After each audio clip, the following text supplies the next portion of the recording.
শনিবার পাকিস্তানের একটি বিশেষ আদালত তোষাখানা মামলায় তেহরিক ইনসাফ পিটিআই প্রতিষ্ঠাতা ইমরান খান ও তার স্ত্রী বুশরা বিবিকে ১৭ বছর করে কারাদণ্ড দিয়েছে। ২০২১ সালে এক সরকারি সফরে সৌদি যুবরাজের কাছ থেকে ইমরান খান যে মূল্যবান গয়নার সেট উপহার পেয়েছিলেন সেটি অত্যন্ত কম দামে কিনে নিয়ে তিনি নিজের কাছে রেখেছেন। রাষ্ট্রপক্ষের দাবি, প্রায় ৮ কোটি রুপি মূল্যের গয়নার সেটটি মাত্র ২৯ লাখ রুপির বিনিময়ে নিজের কাছে রেখে দেন।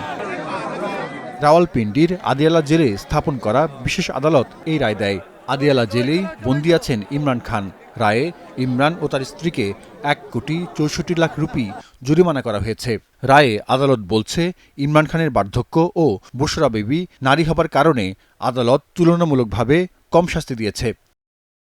ইমরান খান ও বুশরা বিবির বিরুদ্ধে গত বছরের ডিসেম্বরে এই মামলায় অভিযোগ গঠন করা হয়। তবে ইমরান খান বরাবরই অভিযোগ অস্বীকার করে এটিকে রাজনৈতিক উদ্দেশ্য প্রণোদিত ও ষড়যন্ত্র বলে দাবি করে আসছেন।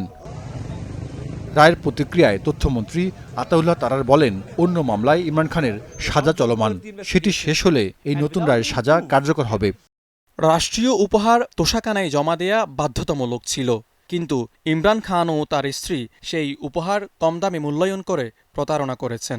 এটি জনগণের আস্থার সঙ্গে বিশ্বাসঘাতকতা। এই রায় সংবিধান ও আইনের সঙ্গে সামঞ্জস্যপূর্ণ। দীর্ঘ আইনি প্রক্রিয়ার পরেই এই রায় এসেছে।